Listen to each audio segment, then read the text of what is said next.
la que define y la que se realiza y nos orgullece en lo que es el nacionalismo de la música, de las danzas cubanas y la criollez.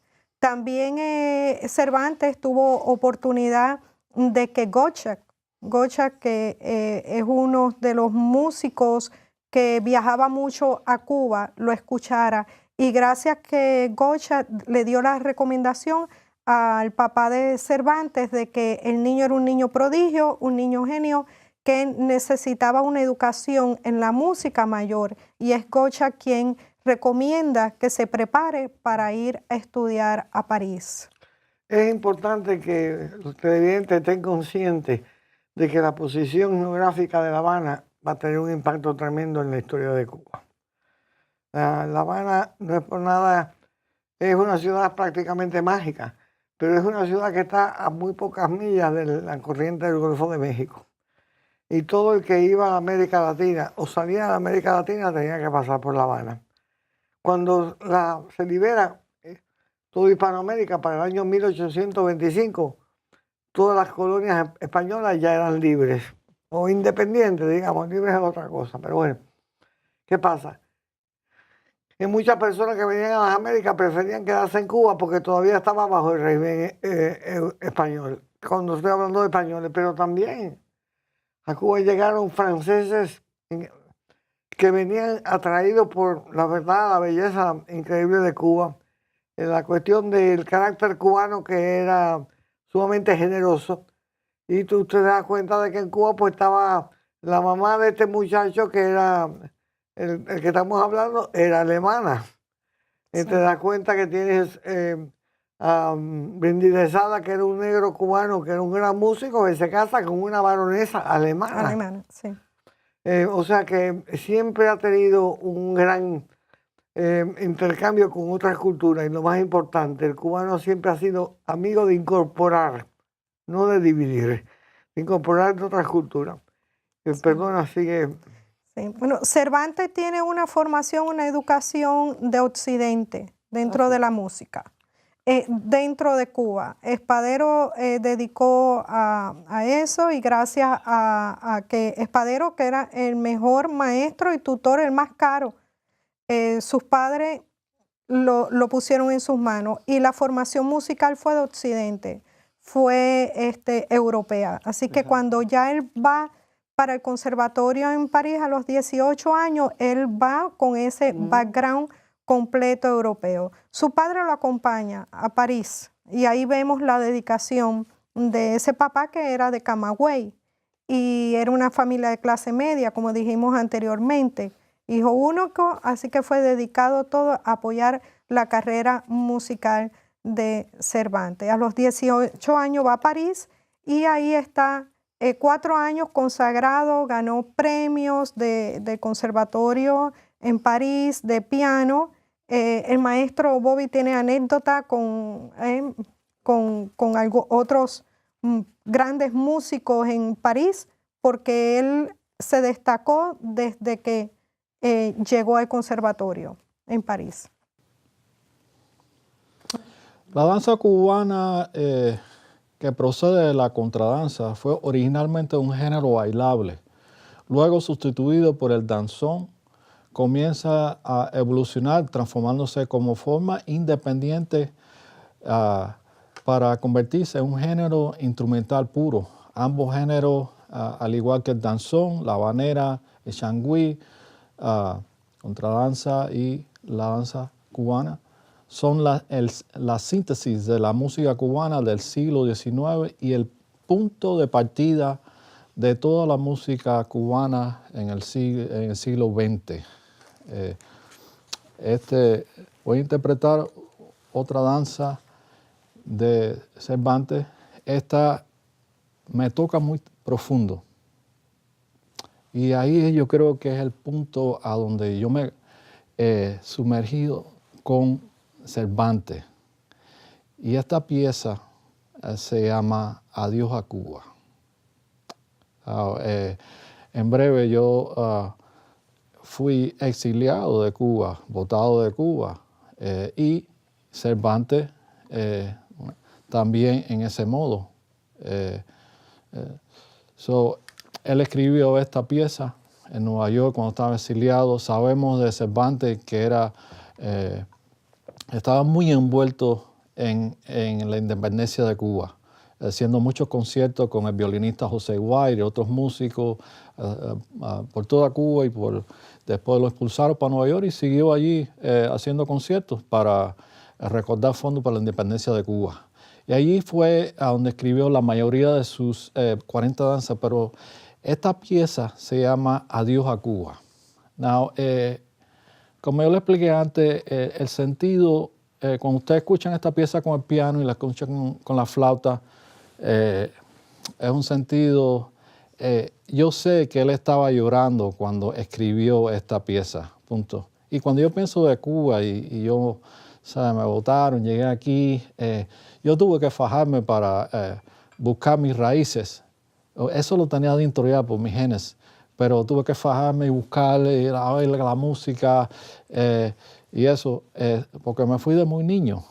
Y yo a pesar de que voy a los años que he descubierto más y más por medio del danzón, mi herencia cubana, me da hasta mucho más sentimiento algunas veces cuando toco piezas así como esa, que no las puedo terminar, empiezo a llorar. You know. Pero yo sé, la música cuando la escuche en la segunda parte, hay una parte que yo voy a hacer unas partes altas así con la flauta, y ahí visualicen a Cervantes, o sea, llorando, las lágrimas le están cayendo escribiendo esta pieza, porque es una pieza así. Bueno, escúchenla, se llama Adiós a Cuba.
Hermosa, hermosa. Adiós a Cuba. Interpretación hermosa, adiós a Cuba.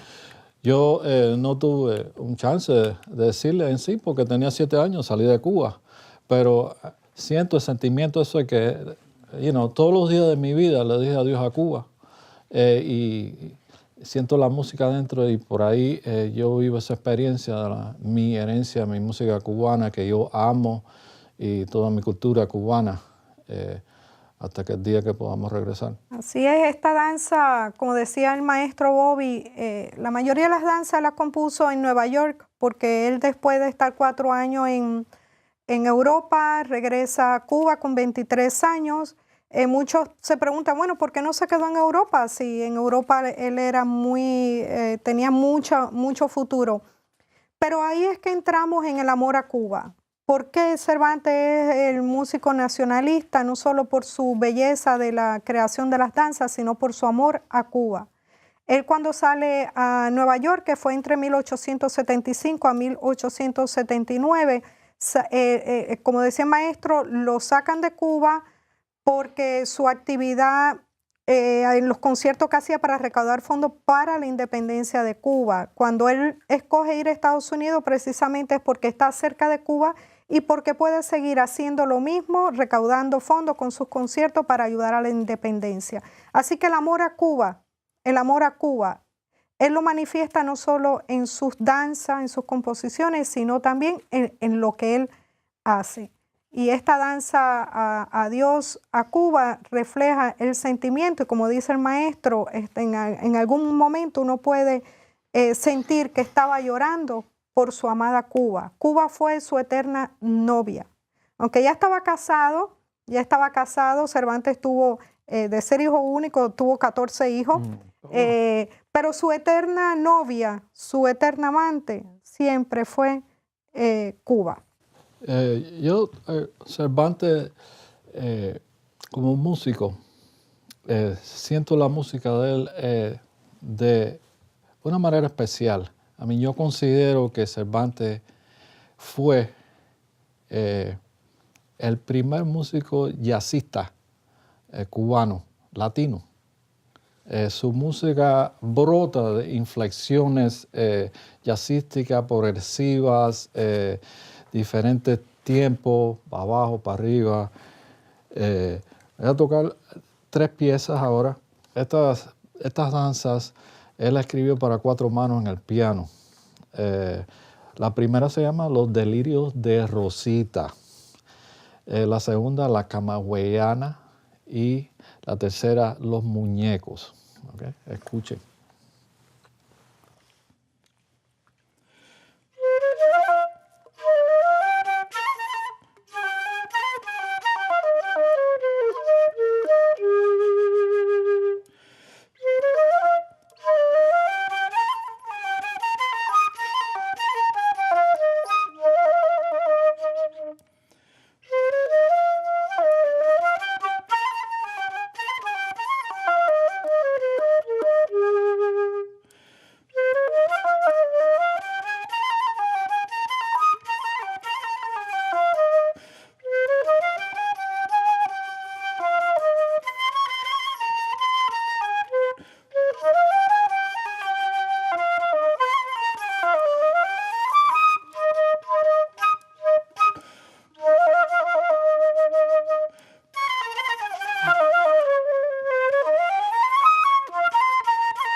aquí recreando el siglo XIX y como parte de la misión del Instituto Folclórico Cubano-Americano es que los jóvenes vivan la experiencia de qué pasaba, cómo se vestían, cómo se movían en el siglo XIX en La Habana, en Cuba. Y para ellos tenemos aquí a una de las estudiantes, Gaby Camilo. Gaby es hija de cubanos, pero también de Puerto Rico. Y Gaby, nos tienes aquí el vestuario de lo que usaban las señoritas de sociedad que bailaban las danzas y las contradanzas de Cuba. Las señoritas de sociedad pues tenían los vestidos que son estilo europeo y sus carteritas. Las carteritas eran, las bolsas, carteras, eran muy importantes. Dentro de las carteritas, las señoritas cubanas tenían sus elementos importantes. El abanico, el carnet de baile. El carnet de baile era donde los caballeros le pedían las danzas, las contradanzas, los danzones, y luego ese carnet era inspeccionado por las chaperonas o por sus mamás, las encargadas de cuidarla. También tenían los abanicos, elementos muy importantes para bailar las danzas, las contradanzas, los danzones, así como también sus pañuelitos. Los pañuelitos eran muy importantes. El abanico y el pañuelo eran parte del lenguaje del siglo XIX. Recordamos que no existían ni celulares, ni teléfono, ni texto. Esa era la forma en que ellas se comunicaban con los pretendientes para que las mamás o las chaperonas no la vieran. Esto es parte de lo que los jóvenes que participan dentro del Instituto Folclórico Cubano-Americano viven la experiencia. No tienen que tener talento artístico, ellos vienen donde nosotros, reciben su clase de historia, de costumbre, los vestuarios, y con todo eso hacemos programas para servir a la comunidad. Se nos ha acabado el tiempo, pero antes voy a pedirle a Bobby Ramírez que toque una última danza. Yo soy Mercedes Cruz Sandoval, muchas gracias por ser televidentes nuestros. Bobby, coge la danza que haya más picardía. Bueno, todo está en picardía. A mí me encanta, o sea, no hay una que no me guste más que otra, pero esta pieza se llama Los Tres Golpes. Esta tiene una esencia jazzística. Ten en cuenta que él escribió estas danzas entre el año 1870 y 1885, mayormente cuando estaba en Nueva York. No, el jazz no estaba inventado cuando eso. El jazz, con los principios de jazz que empiezan con el ragtime, empiezan con Scott Joplin, mayormente a finales del siglo XIX. Esa música se llama ragtime, pero si ustedes escuchan esa música, van a escuchar el ritmo habanera, los cinquillos están bien puestos en esa música, pero eso es otro tema de otra conversación. Esta se llama Los Tres Golpes y la van a escuchar y las inflexiones de jazz que yo le he puesto, pero no hay mucho que ponerle porque Cervantes ya era, no lo sabía, pero ya estaba tocando muchas inflexiones jazzísticas en su música. Allá va.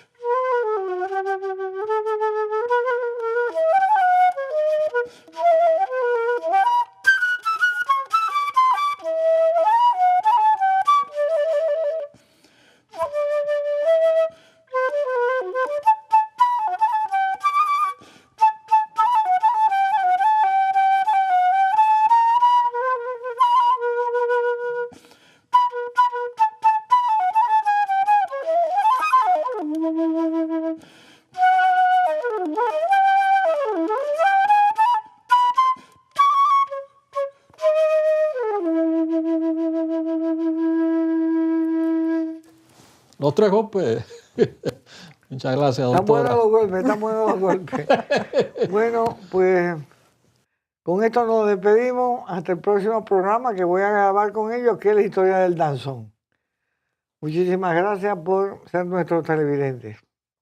Gracias a ustedes. Gracias, doctora. Muchas gracias.